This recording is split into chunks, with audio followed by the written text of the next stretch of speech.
Sinar pagi membuka bicara, langit cerah, tanda rahmat. Kita berhimpun berkongsi idea demi pembangunan ummah sejagat. Yang berbahagia Datuk-Datuk, Datin-Datin dan para hadirin sekalian, Majlis Musyawarah Wakaf 2025 pada pagi ini dimulakan dengan sesi ucap tama yang akan disampaikan oleh Suahibus Samahah Yang Berhormat Datuk Haji Ahmad Faisal bin Muhammad, Timbalan Mufti Negeri Johor, selaku wakil rasmi Suahibus Samahah Yang Berhormat Datuk Haji Yahya bin Ahmad, Mufti Negeri Johor. Bagi tujuan tersebut, majlis dengan segala hormat dan takzimnya mempersilakan Yang Berhormat Datuk.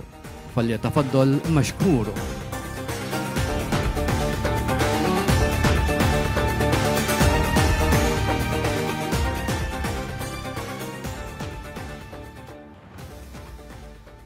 Assalamualaikum warahmatullahi wabarakatuh. Bismillahirrahmanirrahim. Alhamdulillahirabbil alamin. Wassalatu wassalamu ala asyrafil anbiya'i wal mursalin sayyidina Muhammad wa ala alihi wa sahbihi ajma'in. Allah wahdahu la syarikalah, Muhammadun abduhu wa rasuluh. Tawajjah haitsu syi'ta fa innaka mansur. La haula wala quwwata illa billahil aliyil azim. Amma ba'du.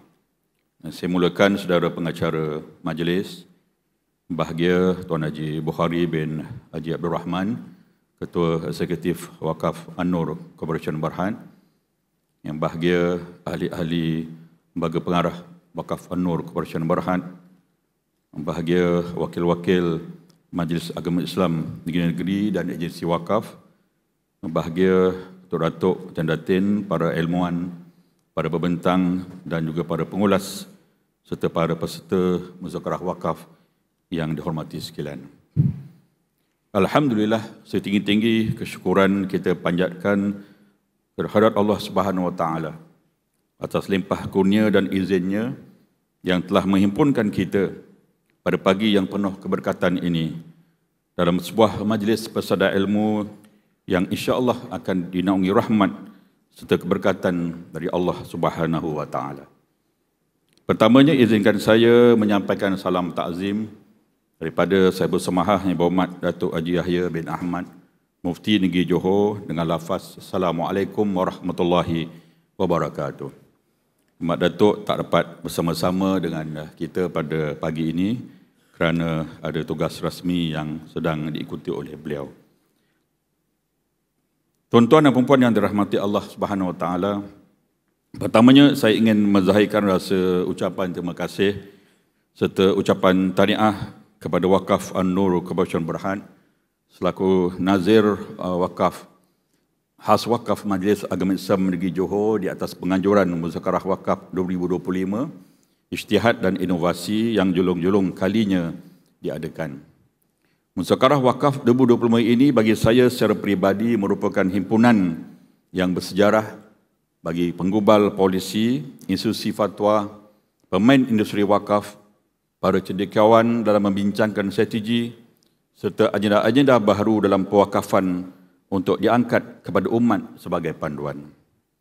Dengan arus digitalisasi yang semakin bergerak pantas saat ini, dipacu pula oleh ledakan kecerdasan buatan yakni AI, industri wakaf perlu bergerak lebih efektif bagi menyediakan platform berwakaf yang berpotensi dalam mendekati kehendak pasaran dan kemahuan masyarakat.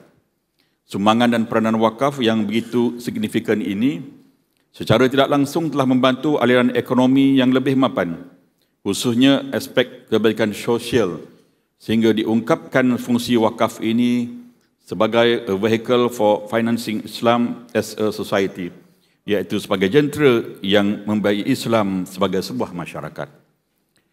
Peranan wakaf juga perlu terus dikembangkan dengan lebih holistik agar berupaya menjadi penyumbang kepada sektor ketiga ekonomi negara. Hal ini dapat digambarkan dalam sesi pandang yang lebih luas. Wakaf tidak boleh lagi dipandang sebagai instrumen keagamaan semata-mata, kerana wakaf telah bergerak jauh ke hadapan kepada instrumen kewangan dan juga ekonomi. Tuan-tuan dan puan-puan yang dirahmati Allah sekalian, institusi fatwa adalah wahana yang terbaik dari segi skop peranan dan tanggungjawab ia sendiri, dapat menyelesaikan apa-apa persoalan mengenai hukum syarak serta menjelaskan kekeliruan dan kesamaran sesuatu hukum yang timbul dalam masyarakat ini bagi membolehkan umat Islam mengamalkan ajaran-ajaran Islam dengan lebih sempurna berpandukan fatwa tersebut. Jawatankuasa Fatwa Negeri-Negeri merupakan entiti yang berautoriti untuk melaksanakan ijtihad jama'i dalam rangka memutuskan sebarang pelihara perdagangan harta wakaf. Hal ini kerana menurut Perlembagaan Malaysia, dalam jadual ke-9 Senarai 2 Senarai Negeri, perihal pentadbiran agama Islam terletak di bawah bidang kuasa kerajaan negeri. Oleh itu, urusan pengurusan dan pembangunan harta wakaf adalah dalam bidang kuasa kerajaan negeri, iaitu Majlis Agama Islam Negeri-Negeri. Dan segala keputusan mengenai penggunaan harta wakaf mestilah merujuk kepada peruntukan seterusnya negeri. Hukum-hukum berkaitan dengan wakaf adalah yang termasuk dalam perkara ijtihadiah yang terbuka kepada pandangan-pandangan yang lebih segar dan dinamik, selaras dengan tuntutan semasa bagi memastikan wakaf ini dapat dimakmurkan. Sehubungan dengan itu, para ulama merumuskan satu kaedah fiqh yang terkenal juga diterima pakai oleh semua, iaitu la yunkaru taghayyurul ahkami bi taghayyuril azmani. Maksudnya, tidak diingkari perubahan hukum dengan berlakunya perubahan masa.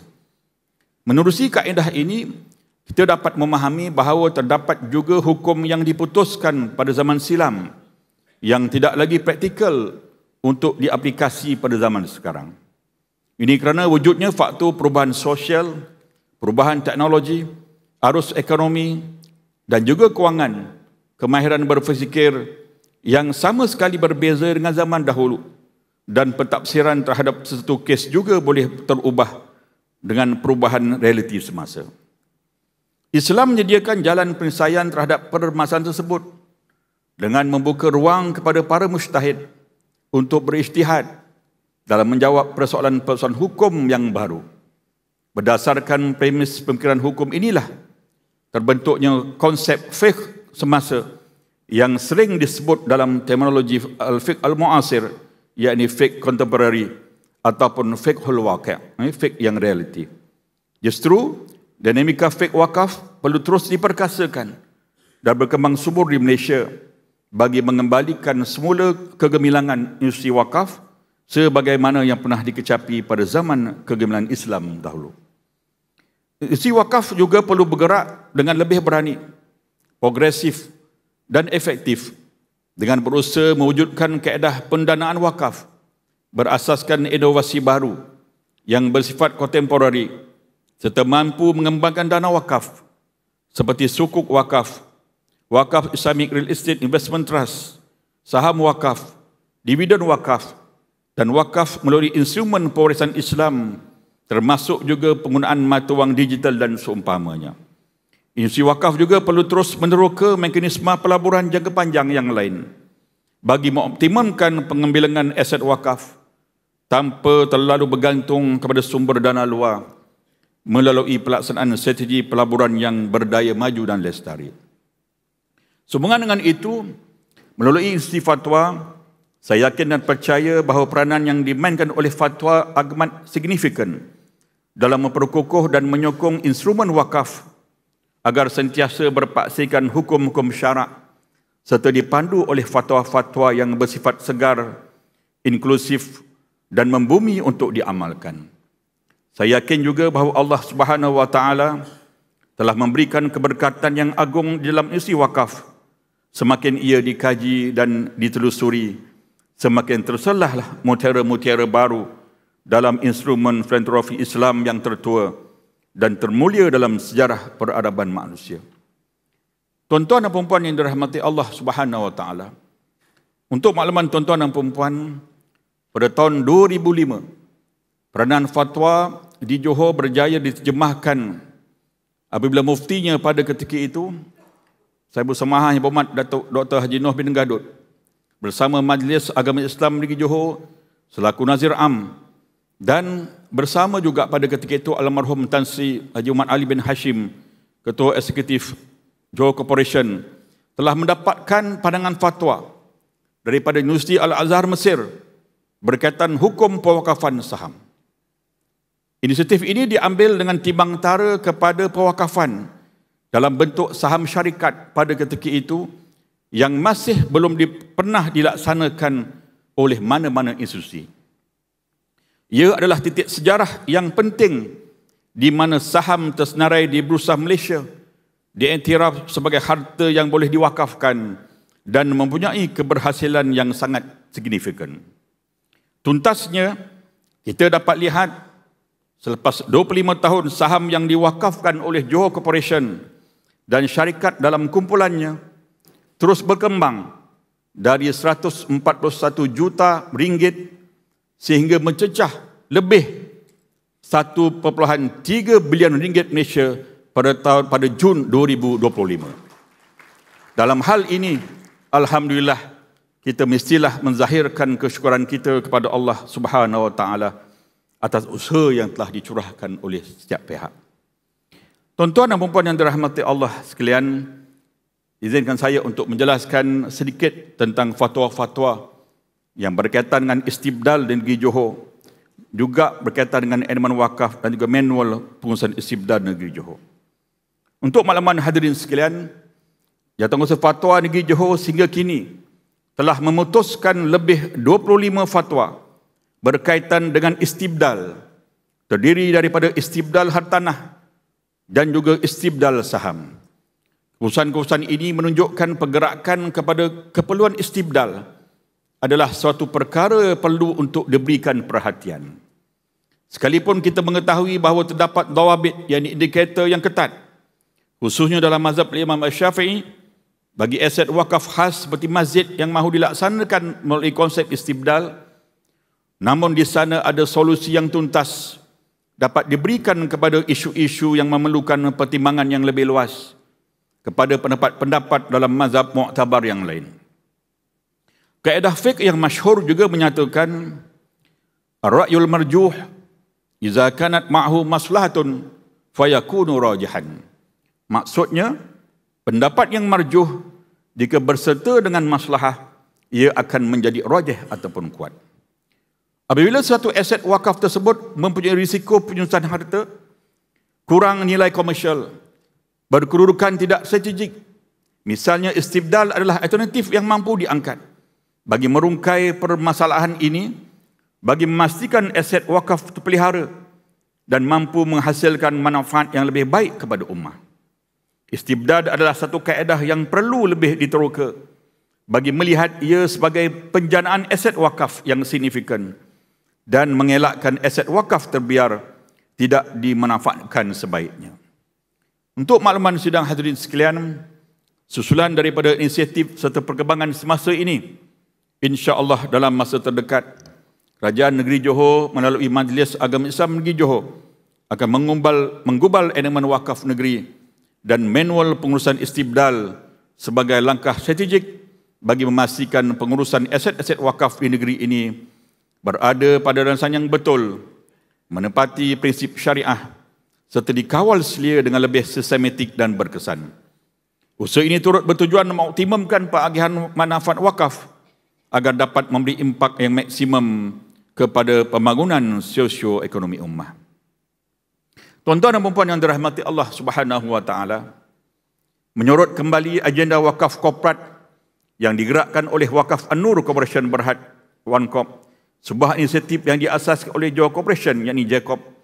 Institusi ini telah memainkan peranan yang penting dalam memperkasa pembangunan wakaf di Malaysia. Wakaf An-Nur ditubuhkan khusus bagi menguruskan aset dan saham-saham syarikat dalam kumpulan JCOP yang telah pun diwakafkan. Pada peringkat awal penubuhannya, Wakaf An-Nur beroperasi di bawah nama pengurusan klinik Wakaf An-Nur Berhad pada 25 Oktober 2000. Ketika itu fokus utama operasinya tertumpu kepada pengurusan klinik wakaf dan pusat dialisis yang dikendalikan oleh dengan kerjasama KPJ Healthcare Berhad, anak syarikat di bawah kumpulan JCOP. Alhamdulillah, dengan keberkatan saham yang telah pun diwakafkan, selepas 25 tahun aset wakaf ini terus subur dan terus diagihkan manfaatnya kepada masyarakat. Untuk makluman sidang hadirin sekalian, jumlah agihan manfaat kepada Majlis Agama Islam Negeri Johor daripada manfaat wakaf bermula dari tahun 2010 hingga 2024 adalah lebih 8.8 juta ringgit dan agihan kepada ummah bernilai lebih 44 juta ringgit. Wakaf An-Nur juga telah mengembangkan peranan sebagai wakaf korporat kepada segmen kritikal yang diperlukan oleh masyarakat, seperti pengurusan masjid, dana niaga, program-program pendidikan, termasuk kesihatan, bukan sahaja dalam negeri Johor, bahkan di seluruh negara. Turut menjadi tumpuan adalah pengurusan terminal bas melalui Lakin Central Property Berhad LPSB. Mungkin sebahagian kita tidak mengetahui bahawa terminal bas Lakin di Johor Bahru yang merupakan terjemahan agenda wakaf melalui saham dalam syarikatnya. Kalau tuan-tuan pernah pergi ke terminal bas ini, di situlah terdapat sebuah masjid yang telah pun diberikan kebenaran untuk menunaikan solat Jumaat di atasnya. Alhamdulillah. PNB An-Nur Wakaf Income Fund, PAWIF, yang dilancarkan pada 18 Mac 2021 ini, merupakan juga satu produk unit amanah di bawah PNB Investment Berhad, PNB Investment, yang merupakan anak syarikat pelaburan Mara Berhad, yakni PNB. Melalui setiap pelaburan dana ini, pelabur secara tidak langsung berwakaf dengan wakaf An-Nur apabila dividen hasil pelaburan yang diterima bukan saja memberi pulangan kepada pelanggan, malah 30% daripada dividen tersebut turut diwakafkan kepada wakaf An-Nur. Selain itu, program Hibah lil Wakaf merupakan produk yang membolehkan orang ramai melaksanakan amalan hibah dengan tujuan berwakaf. Ia merupakan produk hibrid, iaitu hibah dan wakaf, dilaksanakan dengan kerjasama syarikat amanah, syarikat pengurusan harta pusaka dan juga operator takaful bagi menyediakan kemudahan untuk orang ramai melaksanakan hibah sama ada semasa hidup ataupun selepas meninggal dunia. Seterusnya, dana tersebut akan diwakafkan oleh wakaf An-Nur dengan membeli saham-saham terpilih dan hasil keuntungannya diagihkan kepada ummah. Saya berpandangan bahawa inisiatif ini merupakan satu bentuk inovasi yang wajar terus digiatkan agar lebih banyak institusi korporat tampil terlibat secara aktif dalam agenda pemerkasaan wakaf. Dan saya percaya bahawa pelaksanaan strategi pelaburan yang efisien dan progresif serta tata kelola yang mapan, insya-Allah wakaf An-Nur akan terus unggul sebagai peneraju utama model wakaf korporat yang menjadi rujukan di peringkat nasional dan antarabangsa, insya-Allah. Tuan-tuan dan puan yang dirahmati Allah Subhanahu Wa Taala, impak fatwa ini juga telah memberi kesan kepada peranan dan juga hala tuju Majlis Agama Islam Negeri Johor, terutamanya dari sudut wakaf. Antara objektif majlis ialah menjelaskan kepentingan wakaf dalam merealisasikan pembangunan sosioekonomi ummah. Selain itu, Majlis Agama berhasrat untuk menyemai kesedaran dalam kalangan umat Islam agar mereka merebut peluang yang terbuka luas bagi penggunaan wakaf sebagai medium pemerkasaan ekonomi Islam. Majlis juga berperanan memberi kefahaman yang jelas kepada masyarakat tentang konsep dan amalan wakaf yang sebenar menurut panduan syarak, agar ia tidak difahami secara tradisional tetapi dihayati dalam konteks keperluan semasa. Majlis juga berhasrat memberi pendahan yang lebih meluas kepada masyarakat mengenai potensi besar penggunaan hartanah wakaf yang mampu menjana manfaat jangka panjang kepada ummah. Akhirnya, setiap pelaksanaan instrumen wakaf itu mestilah berdasarkan kepada panduan syarak, kerana keberkatan dan kejayaan sesuatu pembangunan wakaf hanya akan terjamin apabila ia berpaksikan kepada hukum Allah dan panduan Rasul-Nya. Tuan-tuan dan puan-puan yang dirahmati Allah Subhanahu Wa Taala, Majlis Agama Islam Negeri Johor selaku Nazir Am yang telah pun diperuntukkan seperti mana dalam enakmen pentadbiran Agama Islam Negeri Johor Seksyen 89 tahun 2003 telah pun melantik nazir-nazir khas bagi tujuan untuk membentuk kerjasama seperti mana skop untuk wakaf saham, pembangunan, kesihatan, pendidikan, masjid dan juga kubur. Sewaan pajakan dan urus takbir adalah konsep amalan yang dilaksanakan bagi memastikan setiap tanah wakaf dapat dimanfaatkan mengikut syarat. Majlis Agama Islam Johor juga telah melancarkan saham wakaf Johor dan alhamdulillah dilancarkan pada seawal tahun 2000 dan alhamdulillah kutipan yang terkumpul pada ketika ini berjumlah hampir 73 juta ringgit. Saham wakaf Johor, alhamdulillah. Dan yang terbaru, majlis juga telah melancarkan satu skim yang namanya Jariah Wakaf Johor, JWJ. Tapi nombor flat dah habis dah. JWJ. Yang wakaf ini serendah RM1 diwujudkan bagi tujuan bagi orang-orang yang kurang berkemampuan. Mereka juga boleh berwakaf sekitar RM1. Minimumnya adalah RM1.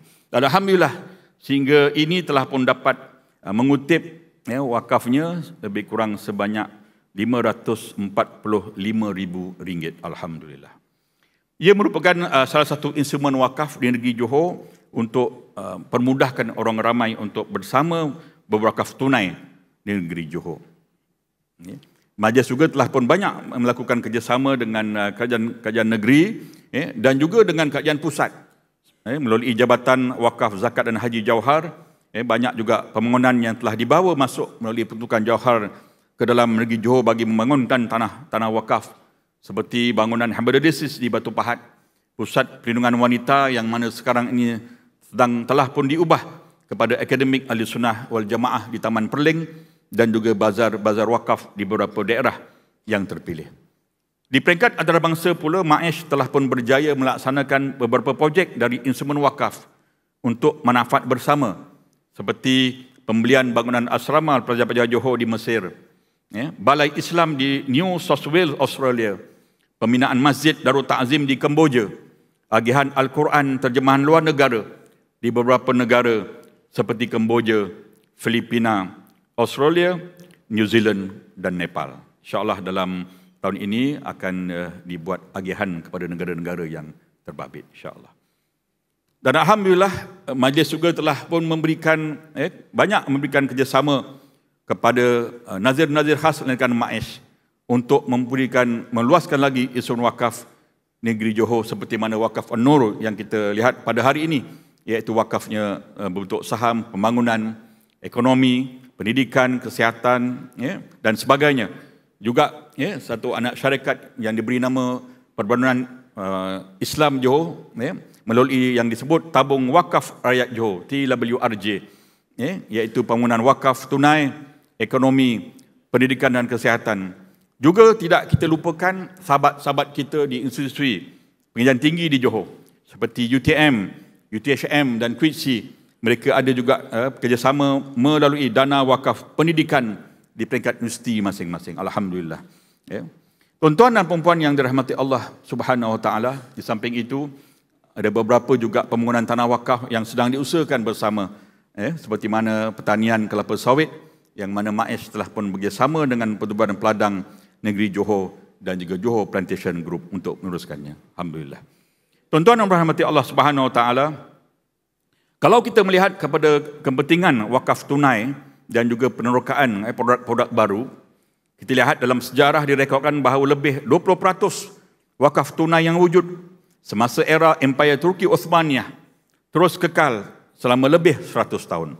Dana wakaf tunai ini tidak boleh dinafikan peranannya dalam sejarah dan keterpaduan Islam kerana berjaya menyediakan yang pertama social goods dalam bentuk pendidikan dan kesihatan, yang kedua public goods dalam bentuk jalan raya, jambatan dan keselamatan negara, yang ketiga utility dalam bentuk air dan sanitasi, yang keempat perkhidmatan agama dalam bentuk bangunan dan penyertaan masjid dan juga kubur, dan yang kelima membantu golongan miskin dan anak-anak yatim, dan yang keenam mewujudkan peluang pekerjaan, menyokong pertanian, perniagaan komersial dan juga pendastrian.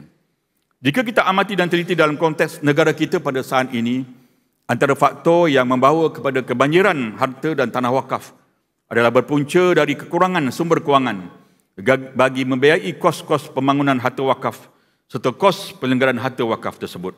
Situasi ini sama sekali telah menjurus kepada penggunaan harta wakaf yang kurang efisien. Bilangan aset dan tanah-tanah wakaf yang mempunyai potensi yang tinggi untuk diusahakan adalah banyak. Namun projek-projek pembangunan ini terbantut kerana kekurangan sumber kewangan oleh pengurus-pengurus wakaf. Kekurangan sumber dana atau pendapatan yang dijana daripada dana wakaf telah menyebabkan wakaf tidak berupaya mengoptimumkan peranan yang sebenar dalam memelihara kebajikan ummah. Penerokaan kepada mempelbagaikan konsep mencairkan dan menggantikan aset wakaf oleh institusi wakaf dan juga ahli akademik juga perlu terus diusahakan sebagai solusi bagi menangani masalah aset wakaf yang tidak produktif, terbiar, tiada nilai komersial dan kekurangan sumber dana. Tuan-tuan dan puan-puan yang dirahmati Allah sekalian, syariat yang dibawa oleh junjungan besar Nabi Muhammad sallallahu alaihi wasallam telah memperundangkan satu sistem peraturan yang berteraskan keadilan, ukhuwah sehingga mampu membina sebuah masyarakat yang aman dan sejahtera. Dalam panduan nabawi dan teladan para salafus salih, tidak wujud ruang bagi sifat individualisme, egoisme ataupun negativisme. Bahkan mereka saling berganding bahu dalam membantu antara satu sama yang lain atas kebaikan, yakni al-khair, dan ketakwaan, yakni at-taqwa. Wakaf bukan saja berperanan sebagai mekanisme pengagihan kekayaan yang adil dan saksama, tetapi juga berfungsi memperkukuh keupayaan individu serta meningkatkan daya tahan masyarakat yang memerlukan bantuan. Konsep wakaf yang terbentuk dalam tamadun Islam merupakan antara institusi filantropi tertua di dunia yang menggabungkan dimensi hablum minallah wa hablum minan nas, iaitu hubungan dengan Allah Subhanahu wa taala dan hubungan sama manusia dalam satu kerangka sosial yang seimbang dan berkat. Amatlah rugi dan tersasar sekiranya masih wujud pandangan yang beranggapan bahawa pemberian wakaf akan menyebabkan berkurangnya harta yang dimiliki. Hakikatnya Allah Subhanahu wa taala menegaskan dalam surah Al-Baqarah ayat 268 yang bermaksud syaitan menjanjikan, yakni menakut-nakuti kamu dengan kemiskinan dan menyuruh kamu berbuat kejahatan, yakni kikir. Sedang Allah menjanjikan untukmu keampunan daripadanya dan kurnia, dan Allah maha luas kurnianya lagi maha mengetahui. Sewajarnya manusia berlomba-lomba dalam melaksanakan amalan wakaf, kerana wakaf merupakan antara saluran terbaik yang dapat mendekatkan diri insan kepada kasih sayang dan keredaan ilahi.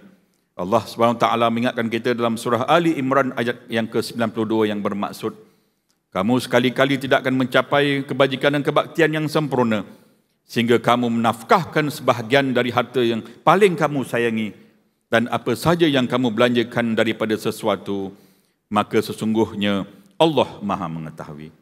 Tuan-tuan dan puan-puan yang dirahmati Allah sekalian, instrumen wakaf perlu terus disemarakkan melalui anjakan kefahaman yang berterusan. Semua pihak harus setia diingatkan bahawa wakaf tidak hanya terbatas kepada pembangunan masjid, tanah perkuburan dan sekolah-sekolah agama semata-mata. Kefahaman sedemikian masih bersifat klasik dan perlu disuntik dengan pendekatan kefahaman yang baru. Hakikatnya, wakaf merupakan instrumen yang bersifat dinamik dan mampu bergerak lebih jauh daripada unsur keagamaan semata-mata. Justru wakaf perlu digerakkan, terus digerakkan ke hadapan agar ia benar-benar membumi di negeri dan negara ini sebagai pemangkin kepada pembangunan sosioekonomi masyarakat, negeri dan negara. Akhir kata, saya menzahirkan setinggi-tinggi harapan agar muzakarah wakaf 2025 ini mencapai objektif yang telah digariskan serta melahirkan gagasan dan resolusi yang mampu memperkukuh pelaksanaan agenda wakaf di peringkat negeri dan juga nasional. Harapan saya, semoga hasil perbincangan yang terjalin menjadi panduan bernilai dan usaha yang murni dalam memperkukuhkan kedudukan institusi wakaf sebagai instrumen ekonomi Islam yang mampu memacu kemajuan ummah serta kesejahteraan negara. Marilah sama-sama kita berdoa kepada Allah Subhanahu wa taala. Limpahkan rahmat dan keberkatan-Mu kepada hamba-hamba-Mu yang telah mewakafkan harta-harta mereka. Berkatilah rezeki mereka serta keluarga mereka dan tempatkanlah mereka di dalam syurga-Mu, ya Allah, yang penuh dengan kenikmatan. Amin ya rabbal alamin. Sekian itulah dapat saya sampaikan pada pagi ini di hadapan tuan-tuan dan puan-puan yang dirahmati Allah. Mudah-mudahan kita doakan agar Allah memberkati setiap usaha yang kita kerjakan, insya-Allah. Terima kasih. Mohon maaf daripada saya. Wassalamualaikum warahmatullahi wabarakatuh. Alhamdulillah, demikian tadi ucap pertama yang telah disampaikan oleh Sohibul Samaha Yang Berhormat Datuk Haji Ahmad Faisal Muhammad, Timbalan Mufti Negeri Johor. Majlis merakamkan jutaan terima kasih dan dipohon Yang Berhormat Datuk untuk kekal di atas pentas bagi penyampaian cenderhati. Dengan ini dipersilakan yang berbahagia Tuan Haji Buhari Abdul Rahman, Ketua Eksekutif Wakaf An-Nur untuk menyampaikan cenderahati. Dipersilakan.